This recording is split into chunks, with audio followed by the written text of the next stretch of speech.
A partir de agora, começaremos um longo caminho, trazendo assuntos e mistérios o qual nos foi ocultado por muito tempo ou que ao longo das eras foi se perdendo com as mentiras e enganos empregados por este mundo enganador, dominado por Satanás e seus demônios. Nossa vida, essa guerra ao qual passamos todos os dias, essa terra são consequências da grande guerra celestial que aconteceu há muitas eras atrás. Participamos e somos pertencentes ao âmbito espiritual muito maior do que você imagina. Mas antes de chegar a esta etapa, precisaremos passar por alguns assuntos antes. A Bíblia, livro este mais conhecido do mundo, é praticamente impossível conhecer alguém deste mundo que fale que nunca ouviu falar deste livro. Histórias passadas, contadas e registradas por homem de Deus. Mas, ao contrário de muitos outros livros, este é o grande presente de Deus deixado para a humanidade, pois ele, com sua sabedoria, deixou em formas de código, mensagens e registros escondidos como tesouros, que só através do Espírito Santo e de Cristo é que estes tesouros são revelados. Tesouros estes que contam a vida celestial, o passado, o presente e o futuro também, trazendo para nós, a partir de um simples capítulo, por exemplo, diversas revelações, não sendo apenas aquela visão literal que enxergamos apenas, e sim novos horizontes vão sendo abertos. A palavra de Deus, ela é reveladora, os segredos e a sabedoria está no Espírito Santo de Deus, o qual é revelada através de Cristo Jesus. Vejamos aqui um exemplo ao qual Deus deixou em uma das suas passagens, referente a Sebna.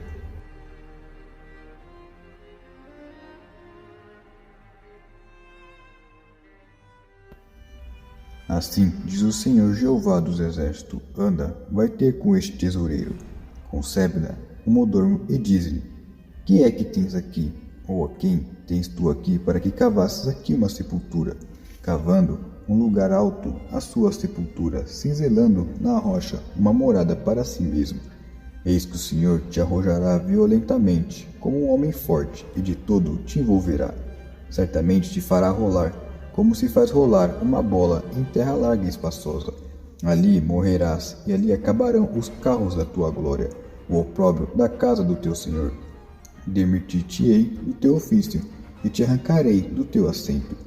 E será naquele dia que chamarei o meu servo Eliaquim, filho de Ilquias, revesti-lo-ei da tua túnica, e esforçá-lo-ei com o teu talabarte.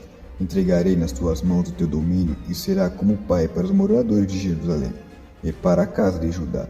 E porei a chave da casa de Davi sobre o seu ombro, e abrirá, e ninguém fechará, e fechará, e ninguém abrirá. Fixá-lo-ei como um prego no lugar firme, e será como um trono de honra para a casa do seu pai. E dele penderá toda a glória da casa do seu pai, os renovos, descendentes, todos os vasos menores, desde as taças até as garrafas. Naquele dia, diz o Senhor dos Exércitos, o prego pregado em lugar firme será tirado, será arrancado e cairá. A carga que nele estava se despenderá, porque o Senhor o disse. Aqui realmente existiu esses personagens, como Sebna e Eliaquim. Porém, também, ao mesmo tempo, Deus está se referindo a Satanás e a Cristo ao mesmo tempo. Se nós voltarmos e lermos novamente e trocarmos os personagens, veremos quanto mais sentido fará essa passagem. Assim diz o Senhor Jeová dos Exércitos: anda, vai ter com este tesoureiro, com Sebna, o mordomo, e diz-lhe: que é que tens aqui? Ou a quem tens tu aqui para que cavasses aqui uma sepultura, cavando um lugar alto, a sua sepultura, cinzelando na rocha uma morada para si mesmo. Eis que o Senhor te arrojará violentamente, como um homem forte, e de todo te envolverá. Certamente te fará rolar, como se faz rolar uma bola em terra larga e espaçosa. Ali morrerás, e ali acabarão os carros da tua glória, o opróbrio da casa do teu Senhor. Demitir-te-ei do teu ofício, e te arrancarei do teu assento. E será naquele dia que chamarei o meu servo Eliaquim, filho de Ilquias, revesti-lo-ei da tua túnica, e esforçá-lo-ei com o teu talabarte. Entregarei nas tuas mãos o teu domínio e será como pai para os moradores de Jerusalém e para a casa de Judá. E porei a chave da casa de Davi sobre o seu ombro, e abrirá e ninguém fechará, e fechará e ninguém abrirá. Fixá-lo-ei como um prego no lugar firme, e será como um trono de honra para a casa de seu pai. E dele penderá toda a glória da casa de seu pai, os renovos, descendentes, todos os vasos menores, desde as taças até as garrafas. Naquele dia, diz o Senhor dos Exércitos, o prego pregado em lugar firme será tirado, será arrancado e cairá. A carga que nele estava se despenderá, porque o Senhor o disse.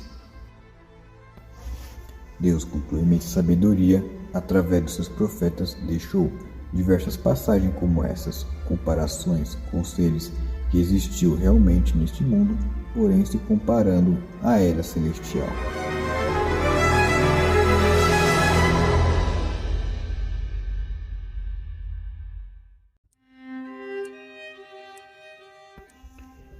Deus, o Criador, Pai nosso que estás no céu, o ser o qual nós nunca conseguiremos definir com palavras, gesto ou qualquer outra forma, pois ele ultrapassa qualquer aspecto de definição.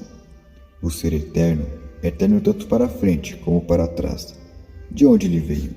Como ele existe? O que acontecia antes da sua criação? Essas são algumas das diversas perguntas que muitos fazem a este ser tão maravilhoso. Perguntas estas, mistérios este, que ele levará consigo para a eternidade, ou a revelará a quem ele desejar responder. Bom, o antes é difícil responder, mas a partir do intuito de criar, ele já deixou muitas respostas. Ele, vivendo sua eternidade, chegou um momento em que se sentiu só.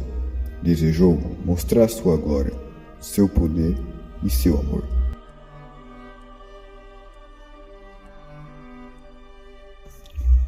Mas como ele mostraria algo, sendo que só ele existia? Ele, então, planejou e começou a colocar em prática todo o futuro e a criação no céu. Ele se comprimiu, fazendo-se, então, a criação do livre-arbítrio, se fazendo a forma o qual ele é hoje, no céu. Se comprimindo, não deixou de fazer sua presença e poder diminuir, e sim criou o espaço, o vácuo, para que outros seres vivam. Então, ele criou o primeiro ser que te ajudaria na criação, o Espírito Santo. O intuito de Deus, então, em se comprimir e fazer o ser que ele é hoje, era para que houvesse interações entre os seres que iria criar. Ele, então, se fez o ponto de luz, fazendo assim separação entre as luzes e as trevas. Então, decidiu separar dentro de si cada aspecto de sentimento, característica e tudo as demais coisas que provém dele, mostrando assim a dualidade. Em tudo ele colocaria um ponto e contraponto, uma forma de balança da vida, e isso são características das escolhas.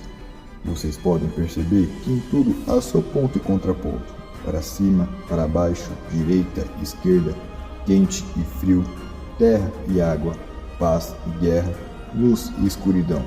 Tudo isso Deus fez para que houvesse interação e, com certeza, o livre-arbítrio de escolha de cada um.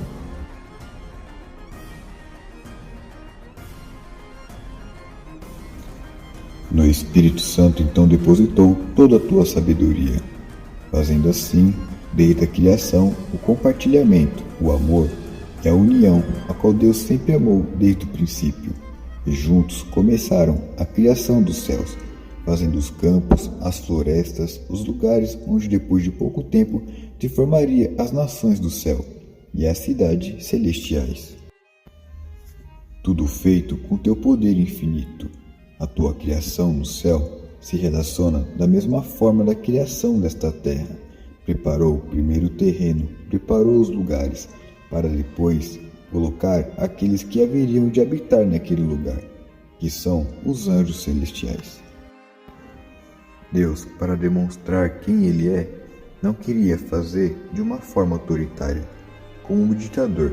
Ele queria que todos se maravilhassem de puro e sincero coração, sem que Ele seja como um controlador de marionetes.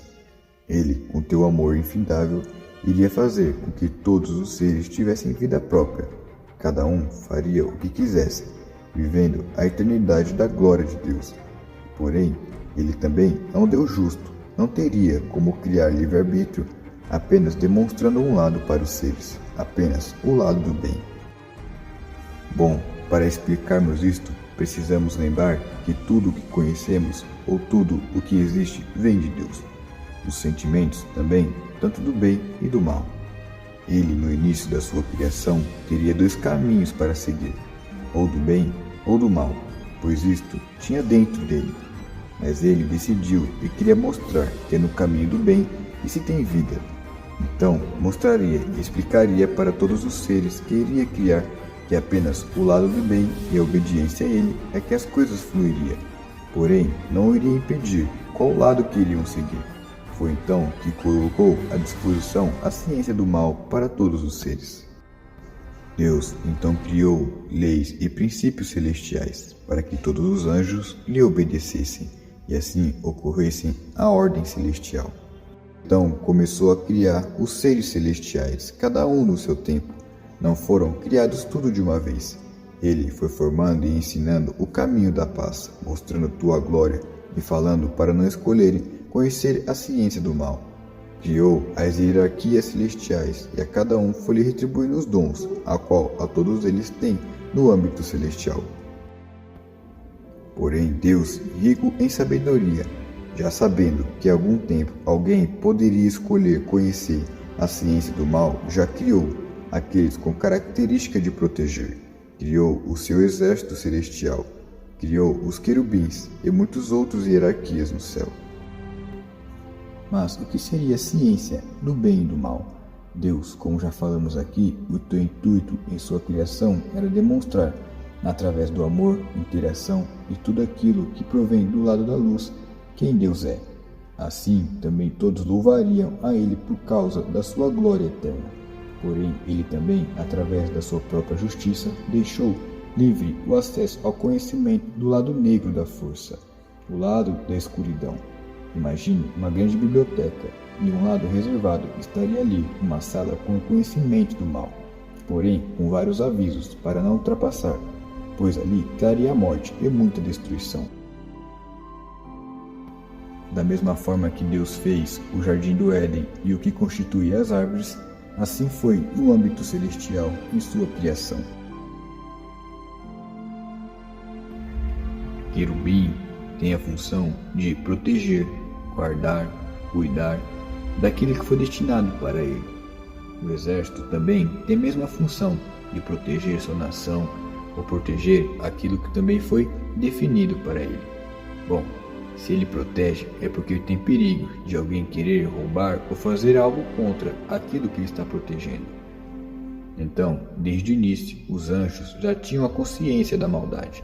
Porém, ninguém quis aprender estas ciências. Todos, em seu livre-arbítrio, o qual Deus o deu, escolheram sempre obedecer ao teu Criador. Inclusive Satanás cresceu em sabedoria, o qual Deus lhe tinha te dado. Um dos primeiros anjos a ser criado. Tinha acesso livremente ao Monte Santo de Deus, algo que nem todos tinham tão facilmente, pois no céu existe em ordem um dos principais princípios de Deus. Grandes coisas foram confiadas em suas mãos, e uma das principais, o qual era distribuir a energia que sai de Deus, e distribuía para os outros anjos, virando assim o aferidor de medida de Deus. Se assentava em lugar de honra, em trono em volta de Deus. Recebi esta mensagem do Senhor. Filho do homem, entoe um cântico fúnebre para Tiro, essa cidade que é entrada para o mar, que estabelece relações comerciais com muitas nações.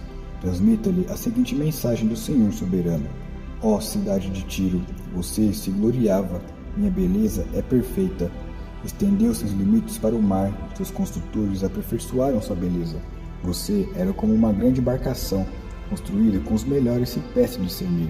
Com o cedro do Líbano fabricaram seus mastros, fizeram seus remos como carvalho de Bazã. Seu convés de pinho dos litorais de Chipre era decorado com marfim. Suas velas eram de linho egípcio, da melhor qualidade, e esvoaçavam sobre você como uma bandeira.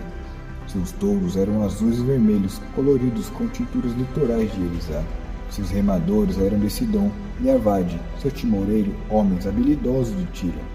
antigos e sábios artesãos de Gebal calafetaram embarcações, navios de todas as nações vinham com mercadorias para negociar com você. Traziam tecidos da melhor qualidade para comercializar, tecido azul, bordados e tapetes multicoloridos enrolados e amarrados com cordões. Os navios de Tarsis eram suas caravanas marítimas, o depósito em sua ilha viviam abarrotados. Mas veja, seus remadores a levaram para as águas tempestuosas. Um poderoso vento do leste a despedaçou no coração do mar. Tudo se perdeu, riquezas e mercadorias, marinheiros e pilotos, construtores de navios, negociantes e guerreiros. No dia dessa ruína, todos a bordo afundam até as profundezas do mar. Suas cidades no litoral tremem, seus pilotos gritam de pavor. Por sua causa, raspam a cabeça e se vestem de pano de saco. Choram com amarga angústia e profunda lamentação. Enquanto lamentam e choram por você, entoam este triste cântico fúnebre. Acaso houve alguma cidade como Tiro, que agora está em silêncio no fundo do mar? As mercadorias que você negociava pelos mares satisfaziam os desejos de muitas nações. Reis do confim da terra se enriqueceram com seu comércio. Agora você é um navio naufragado e quebrado no fundo do mar. Suas mercadorias e seus tripulantes afundaram com você. Todos que moram no litoral estão espantados com seu terrível destino. Os reis estão horrorizados e olham com expressão perturbada. Os comerciantes entre as nações balançam a cabeça quando a veem, pois você chegou a um terrível fim e não mais existirá. A cidade de Tiro foi uma grande cidade no passado. Como dito aí, era conhecido por suas riquezas e comércios, porém que se rebelou e foi destruída por Deus. Esta passagem é mais uma em que Deus se usa dos profetas para anunciar e revelar, utilizando-se das situações físicas deste mundo, acontecimentos no reino celestial.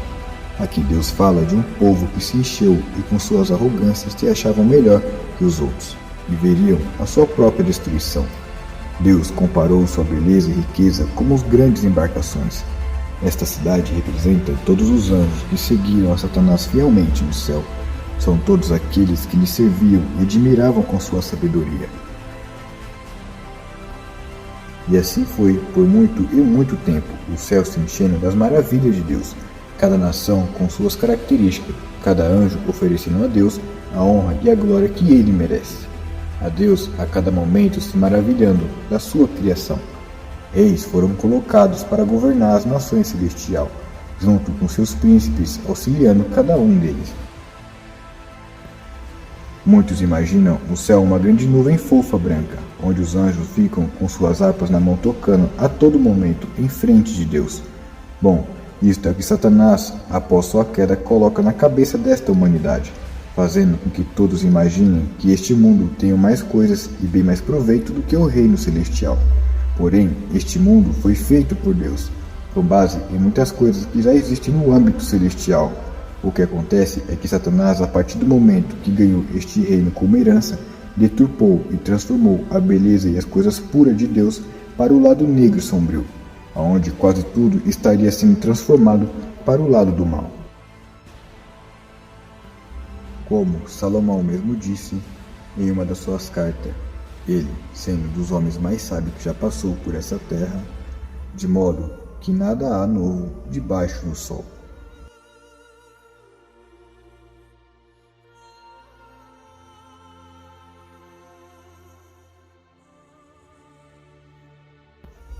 Passado muito tempo, como já dissemos aqui, Satanás era muito conhecido no céu pela sua beleza e poder. Ele tinha já muitos seguidores que o admiravam a sua sabedoria e conhecimento, o qual o Deus Pai lhe tinha lhe dado. Ele, com a sabedoria que já tinha alcançado, em algum momento da sua vida, teve interesse de conhecer a ciência do mal. Porém, Deus, como um pai amoroso, sempre o falava para não ir para aquele caminho, pois iria trazer destruição e um caminho sem volta. Porém, Deus não poderia interferir em suas escolhas, pois os seres eram livres para fazer o que quisessem. Tinham o livre-arbítrio, como já mencionamos aqui. E foi a partir daí que as coisas começaram a desandar no reino celestial. A cada conhecimento que ele adquiria do mal, mais a soberba lhe entrava. Ele começou a ver que conseguiria mais poder através do engano. Iria ser maior no reino do céu. por se assentar ao lado de Deus como os anciões, ele pensou que seria fácil subir no trono do teu pai. Então ele começou o teu plano, e Deus lhe permitiu fazer o que queria, e já viu a grande destruição que viria dali para frente.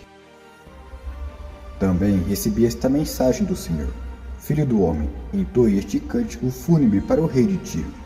Transmita-lhe a seguinte mensagem do Senhor soberano: Você era o modelo de perfeição, cheio de sabedoria e beleza. Estava no Éden, o jardim de Deus. Suas roupas eram enfeitadas com todas as pedras preciosas: rubi, topázio, esmeralda, crisólito, ônico e jaspe, safira, berilo e turquesa, todas trabalhadas com cuidado para você, sob o ouro mais puro. Foram-lhe entregues no dia em que você foi criado. Eu o escolhi e ungi como querubim guardião. Você tinha acesso ao Monte Santo de Deus e andava entre as pedras cintilantes. Era irrepreensível em tudo o que fazia, desde o dia que foi criado até que se achou maldade em você. Seu rico comércio o levou à violência e você pecou. Por isso o bani em desonra do monte de Deus. Eu o expulsei, ó querubim guardião, de seu lugar entre as pedras cintilantes. Seu coração se encheu de orgulho por causa da sua beleza. Sua sabedoria se corrompeu por causa do seu esplendor. Por isso o atirei à terra e o expus ao olhar dos reis. Você profanou seus santuários com seus muitos pecados e seu comércio desonesto. Por isso fiz sair de dentro de você um fogo que o consumiu. Reduziu as cinzas no chão à vista de todos que o observavam. Todos que o conheciam estão horrorizados com seu destino, pois você chegou a um terrível fim e não mais existirá. Esse capítulo de Ezequiel é a continuação da passagem que lemos referente à cidade de Tiro. Porém, aqui Deus fala diretamente com o rei de Tiro. Percebemos claramente que Deus não está se referindo a um homem aqui desta terra, e sim quem dominava aquele rei, que era Satanás. Deus pescou claramente todas as pedras preciosas que compunham suas vestimentas. Falou das 9 pedras. Quando olhamos na época de Moisés, em que Deus estipulou a função de cada um e cada tribo, Deus também especificou até como seriam as vestimentas dos sacerdotes, dos homens que se consagrariam para ter um acesso mais íntimo com Deus. Rubi, topázio, berilo, turquesa, safira, esmeralda, jacinto, ágata, ametista, crisólito, ônix e jaspe. Essas são as 12 pedras que compunham os sacerdotes em seu peitoral. Porém, quando Deus fala referente a Tiro, ele tinha apenas 9 dessas pedras, faltando a pedra de jacinto, ágata e ametista. Bom, jacinto representa a força e ser alado ao ego. Ágato trabalha sempre com medidas certas em suas balanças, e a ametista representa sabedoria, equilíbrio e proteção. Essas 3 pedras Satanás não conseguiu alcançar em seu sacerdócio no céu, pois ele não tinha essas 3 características em seu coração. Sempre continha algo voltado ao ego próprio, interesse, confiança em sua própria sabedoria. Quem conseguiu o domínio dessas 12 pedras sacerdotais no reino celestial foi o nosso Salvador, Jesus Cristo. Após vencer Satanás na cruz, demonstrou a sua humildade, sabedoria do Espírito de Deus e sempre se colocando à vontade do Pai, se tornando, assim, o sumo sacerdote, rei dos reis da nação celestial e nosso rei, se assentando à direita do Pai, nosso Deus. Satanás, então, prometendo recompensas maiores para quem quisesse seguir ele no céu, travou uma grande guerra nas nações no reino de Deus, quebrando cada lei de Deus o qual tinha estabelecido. Ele, por ser aferidor da medida, ao invés de distribuir as medidas certas da energia de Deus para os seres, começou a favorecer quem se voltava para ele, começando assim idolatria no próprio reino celestial. Todos que se voltavam contra Deus davam seus louvores a Satanás. Hoje nesta terra, a única coisa que mudou que, ao invés de ser energia de Deus, como ele não tem mais esse poder, ele promete o que remete a poder neste mundo, o qual é o dinheiro. É o que ele mais retribui: dinheiro, luxúria, ganância, em troca de venda das suas almas humanas para desejarem seguir ele.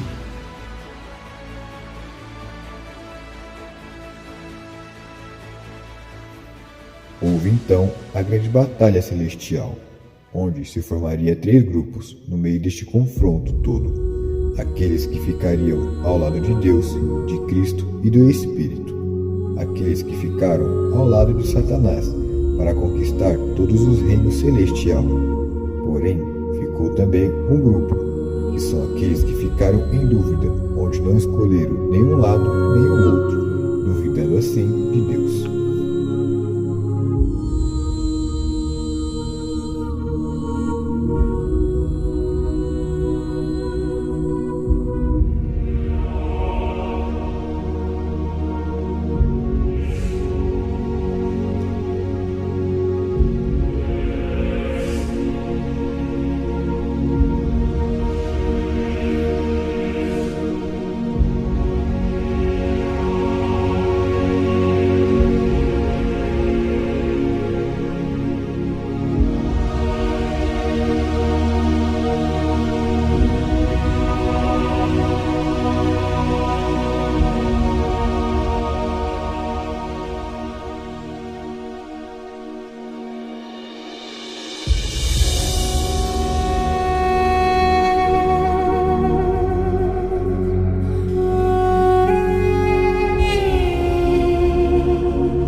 Satanás não prevaleceu. Ele e seus demônios perderam esta primeira batalha.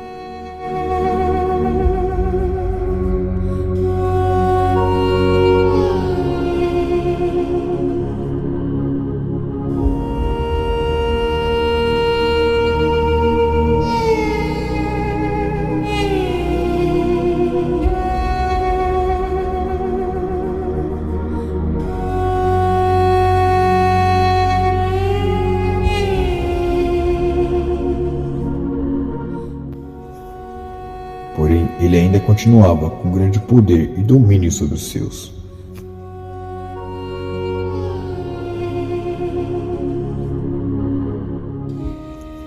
As consequências de uma guerra é destruição, tristeza e a morte.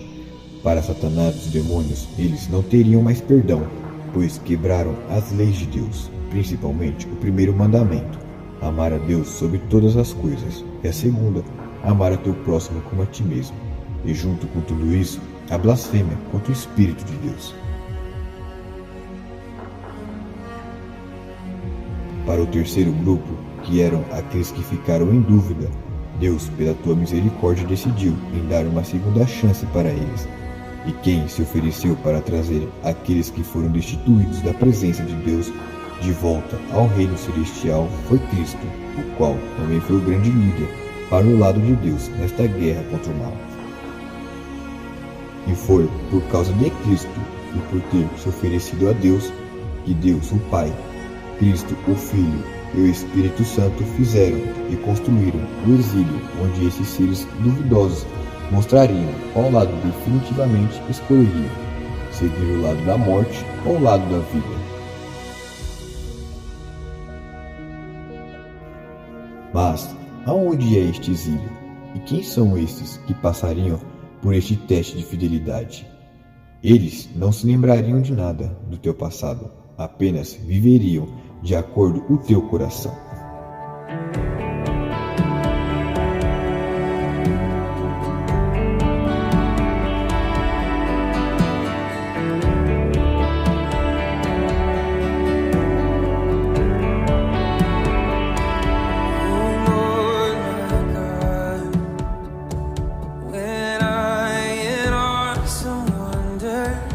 Consider all the world thy hands have made. I see the stars, I hear the rolling thunder that I feel the universe display. Then sings my soul.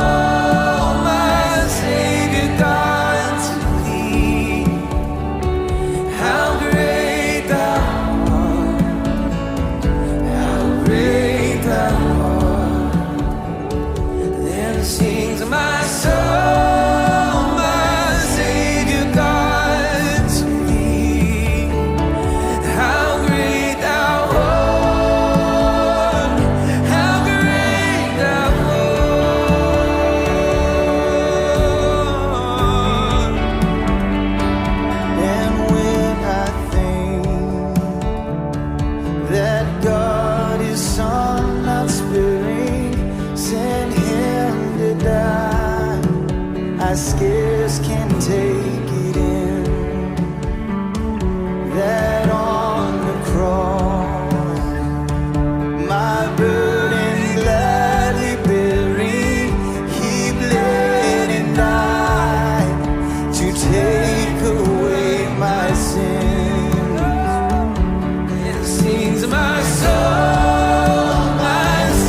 assim então acabou a Era de Ouro, representada pela visão da estátua do sonho de Nabucodonosor, aonde representa toda a nossa história.